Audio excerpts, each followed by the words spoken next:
नमस्ते। ये जगह है जयपुर का जंतर मंतर, महाराजा सवाई जयसिंह द्वारा निर्मित एक खगोलीय वेधशाला यानी एस्ट्रोनॉमिकल ऑब्जर्वेटरी। इस वेधशाला में 14 प्रमुख यंत्र है। ये हमें समय मापने, ग्रहण की भविष्यवाणी करने, किसी तारे या ग्रहों की गति एवं स्थिति जानने में मदद करते हैं। ज्यादातर यंत्र छाया यानी शैडो से संबंधित है। इस छड़ी से मिलने वाली छाया हमें दिशा, स्थान और समय के बारे में बहुत कुछ बता सकती है। लेकिन क्या ये छाया हर जगह और समय एक ही जैसी होती है? छाया की दिशा और लंबाई स्थान के साथ साथ समय पर भी अलग-अलग होती है। ये कितना बदलती है, जानते हैं इस ग्लोब के मदद से। इस सेटअप में पृथ्वी केंद्र में है और सूरज पृथ्वी के चारों ओर चक्कर लगा रहा है। यह है भूमध्य रेखा यानी इक्वेटर। ये गोलार्ध उत्तरी गोलार्ध है और ये दक्षिणी गोलार्ध।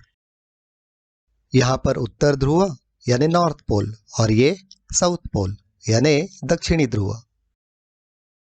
आपको पता है कि पृथ्वी अपने काल्पनिक धुरी पर घूमती है, लेकिन ऐसे नहीं, ऐसे। अगर हम उत्तरी ध्रुव से काफी ऊपर जाकर पृथ्वी को देखते हैं तो घूमने की दिशा बता सकते हैं, काउंटर क्लॉकवाइज यानी घड़ी के विपरीत। जैसा कि हमें पता है, पृथ्वी का अपने धुरी पे घूमना पश्चिम से पूरब की ओर है। पृथ्वी पर हम किसी भी स्थान पर खड़े हैं तो ग्लोब में कैसे दिखाएंगे? ऐसे नहीं, बल्कि ऐसे।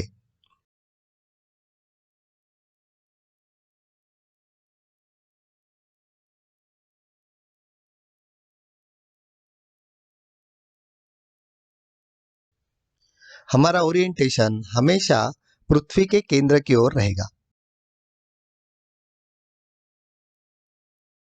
उत्तर ध्रुव के पास हम खड़े हैं तो ऐसे, और दक्षिणी ध्रुव के पास खड़े हैं तो वह ऐसे होंगे। लेकिन क्या सच में दक्षिणी ध्रुव पर हम ऐसे उल्टे खड़े हो सकते हैं? इसकी जानकारी आप खुद प्राप्त करें। ये छोटी सी रोशनी ही हमारा सूरज होगी। अभी ये व्यक्ति भूमध्य रेखा यानी इक्वेटर पर है और सूरज की स्थिति वसंत विषुव यानी वर्नल इक्विनॉक्स के दिन जैसी होती है वैसी है। पृथ्वी को एक बार घुमाकर हम इस व्यक्ति के लिए सूरज के उदय और अस्त का अनुकरण कर सकते हैं।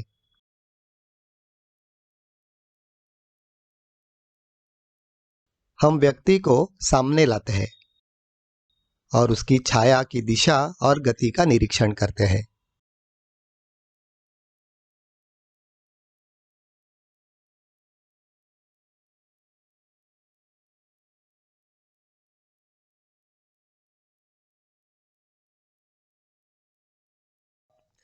ये 4 दिशाएं हैं, east, west, north and south, पूरब, पश्चिम, उत्तर और दक्षिण। अभी व्यक्ति का ओरिएंटेशन पूरब पश्चिम दिशा में है और अब उत्तर दक्षिण। पूरे साल सूरज अपनी स्थिति बदलता रहता है। इसकी वजह है सूरज का उत्तरायण और दक्षिणायन। तारीख 21 मार्च के करीब है। जैसे जैसे समय बढ़ता है सूरज उत्तर की ओर बढ़ता जाता है। 21 जून तक यह ग्रीष्म संक्रांति है यानी समर सॉलिस्टिस।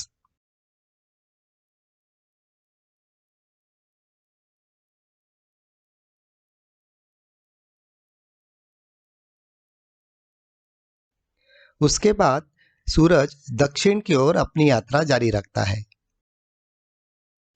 यहाँ पर 22 सितंबर यानी ऑटम इक्विनॉक्स और फिर इसी स्थान पर है 22 दिसंबर, साल का सबसे छोटा दिन और सबसे बड़ी रात।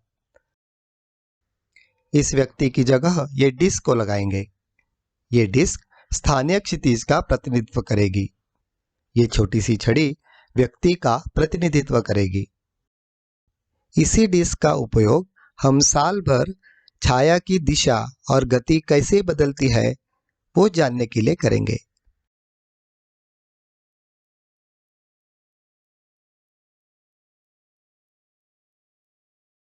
चलो रोशनी को बुझाते हैं।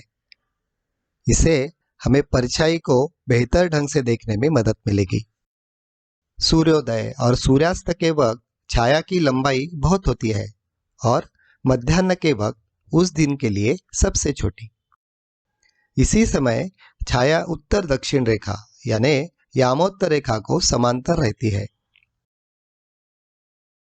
लेकिन किसी एक समय के लिए छाया की लंबाई और दिशा उसी स्थान के लिए साल भर बदलती रहती है।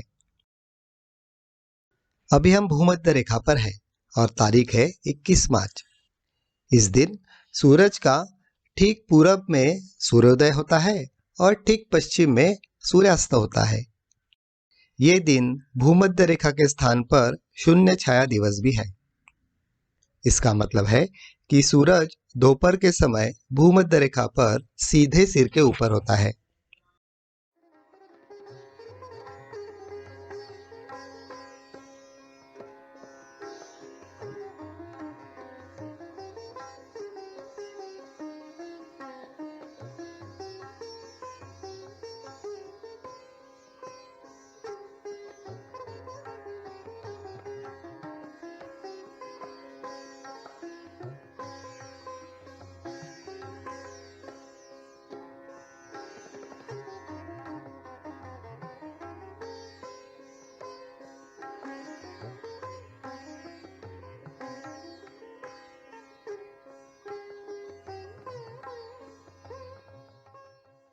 हम इसी एक्टिविटी को दक्षिणी गोलार्ध में भी करके देखेंगे।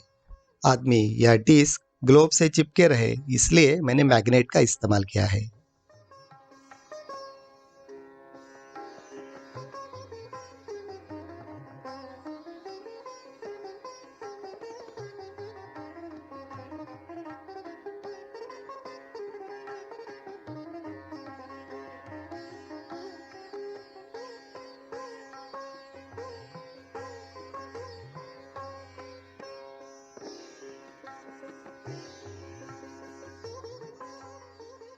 उत्तरी गोलार्ध में छाया का ऊपरी भाग क्लॉकवाइज डायरेक्शन यानी घड़ी के कांटे के समान घूमता है। इसके विपरीत दक्षिणी गोलार्ध में यही ऊपरी भाग एंटी क्लॉकवाइज यानी घड़ी के विपरीत घूमता है।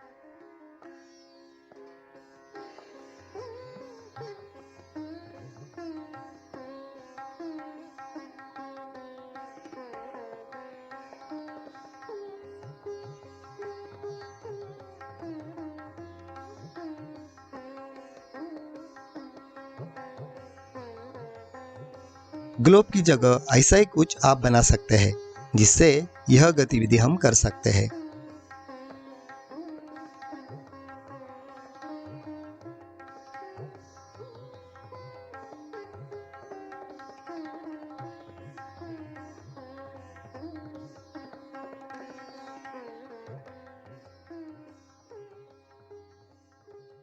यही गतिविधि से जुड़ा हुआ ये सिमुलेशन है जो हमें छाया की स्थिति जानने में मदद करेगा। यहाँ पर आप साल की तारीख, समय और पृथ्वी पर स्थान कौन सा है ये बदल सकते हैं। सूरज का भ्रमण मार्ग, छाया की बदलती स्थिति, इसे आप अच्छी तरह समझ सकते हो। धन्यवाद।